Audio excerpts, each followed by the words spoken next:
Good morning, students. This is Seth Vidya Mandir, English High School and Junior College of Science and Commerce, and this is the HSC Online Audio Video Lecture Series. I'm Bina Raikar, your OC teacher, and today I'm starting with chapter number 7, that is Consumer Protection. And the topic today, what I'm going to teach you is Rights of Consumers.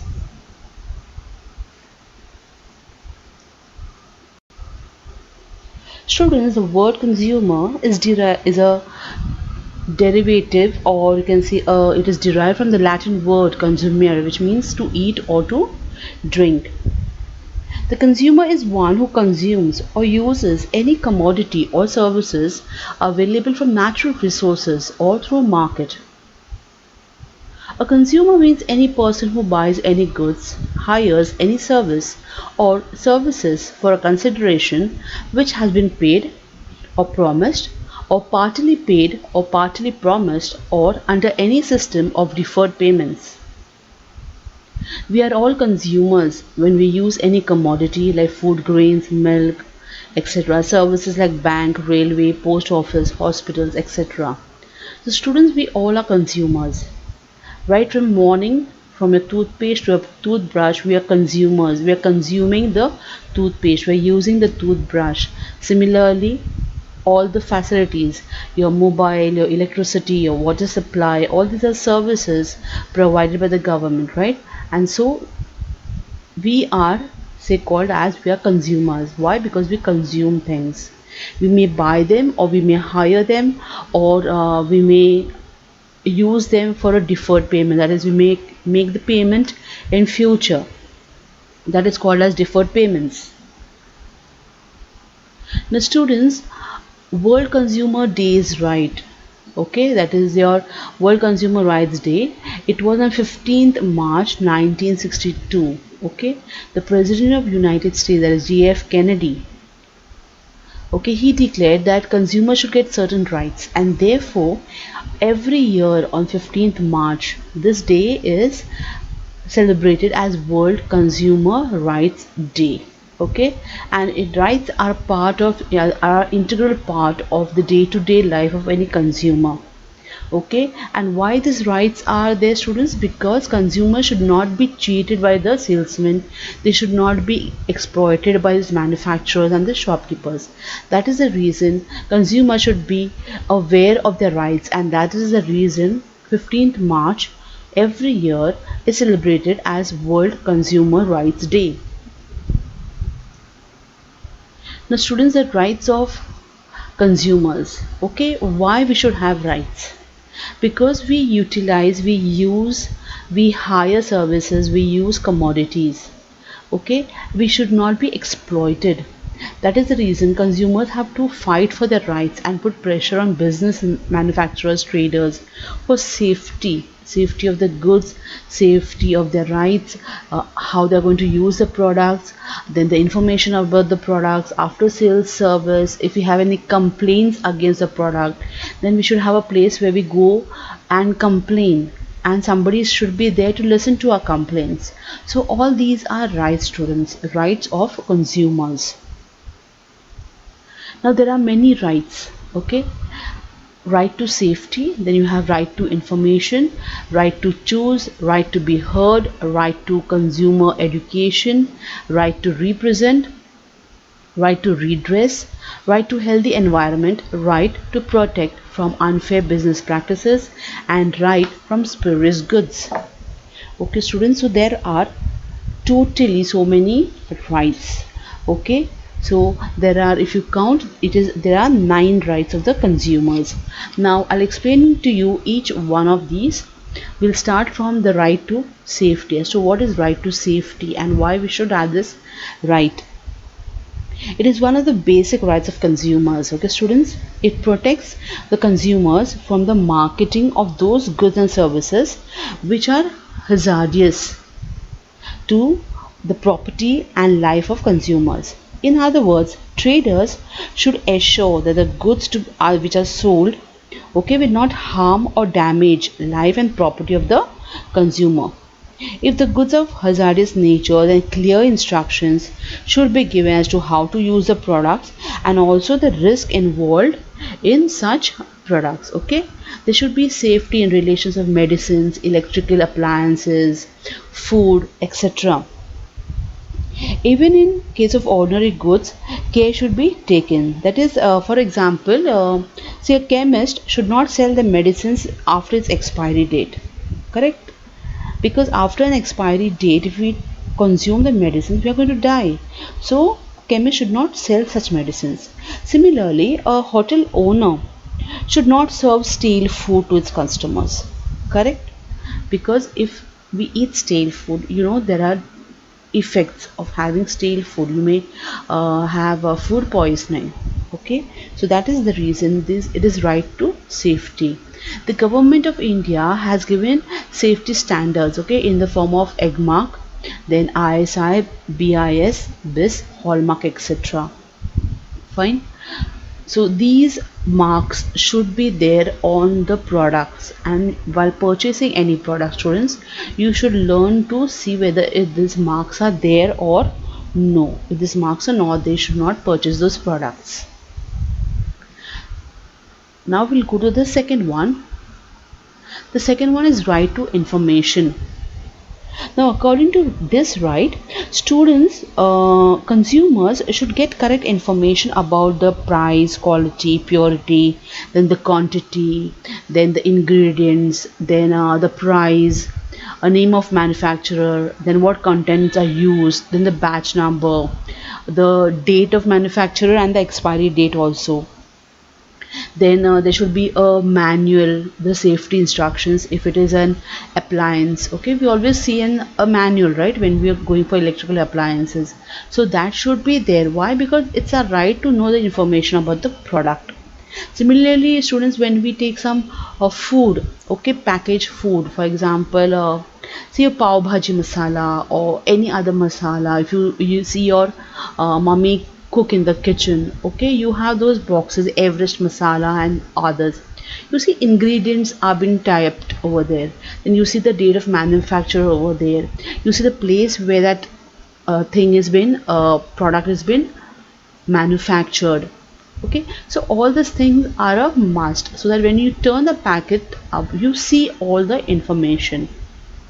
Students, even when you purchase Lays or say your chips, see all this information is already there as to what things have been put up in that chips what you eat, right? Whether it's a potato chip, then potatoes will be written over there.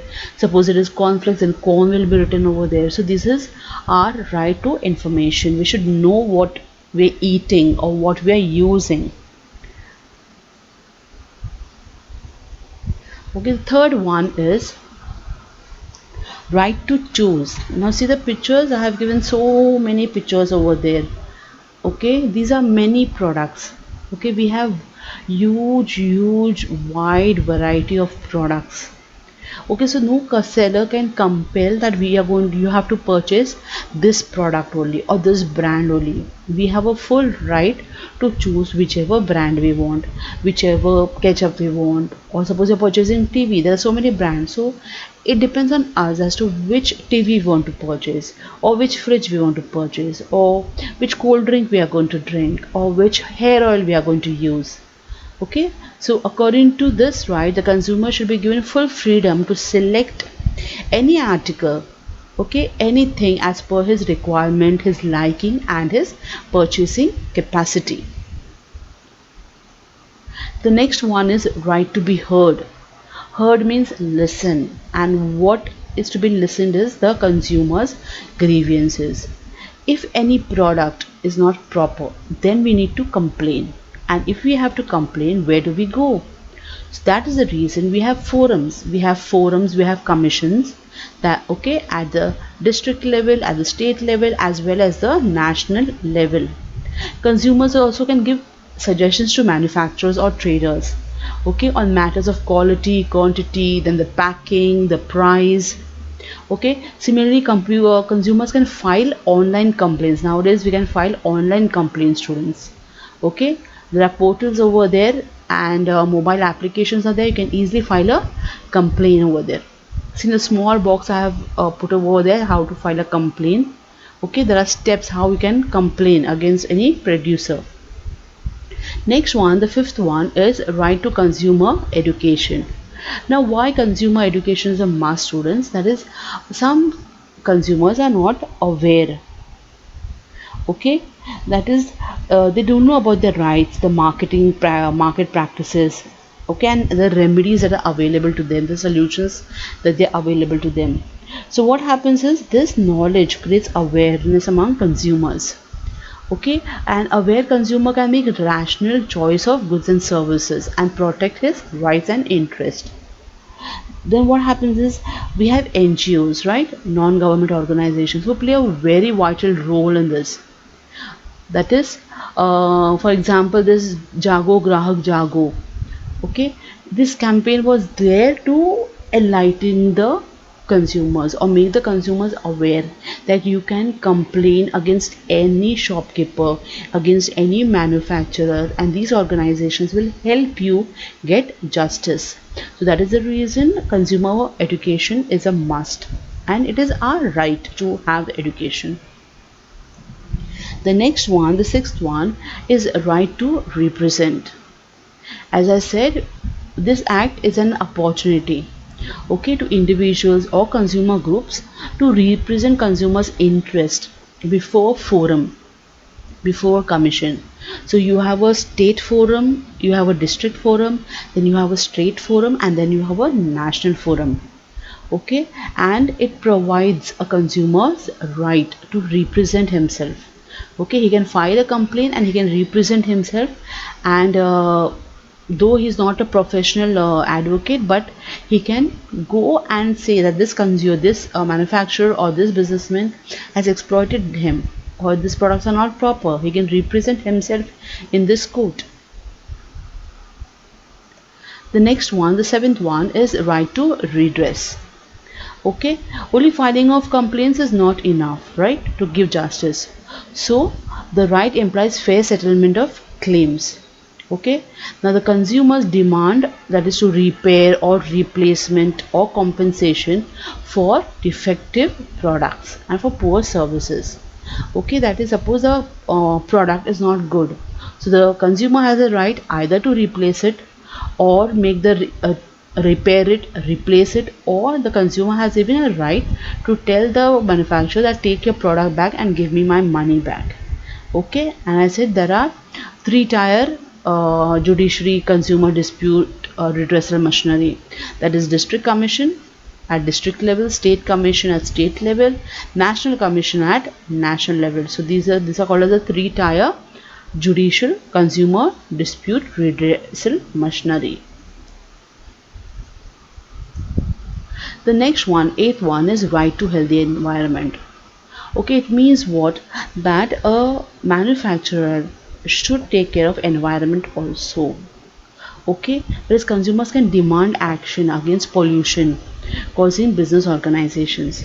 Suppose you have a chemical industry, okay, and the byproducts of those products, okay, are being thrown in a river.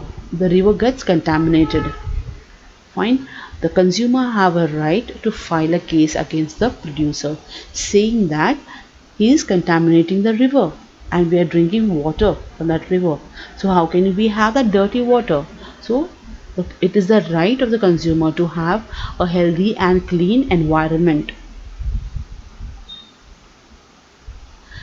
Okay, and the right to protect from unfair business practices. Okay, that is faulty weight. Okay, then black marketing, hoarding, adulteration, that is mixing.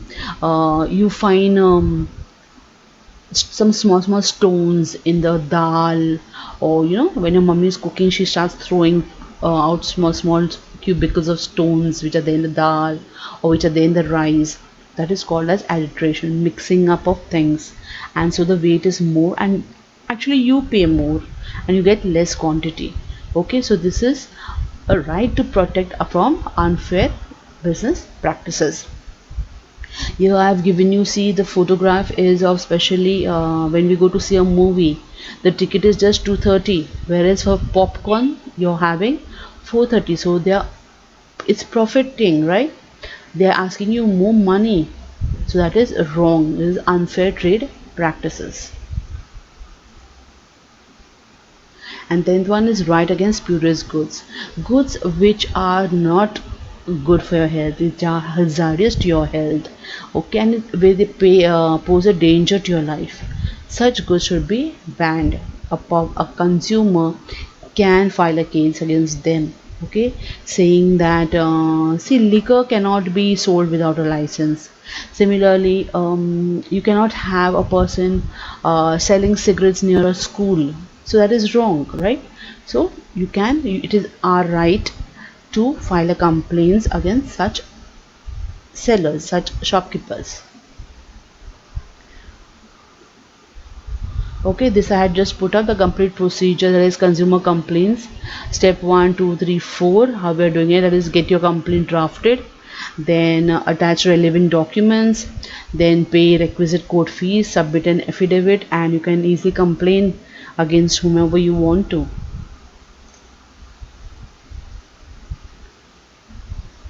Okay students, I have explained you all this. Then let's go to again, let's revise.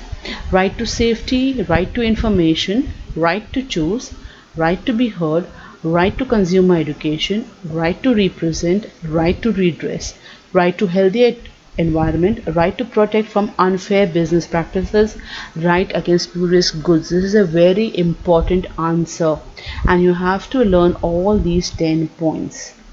Okay students, I hope you have understood it. Thank you.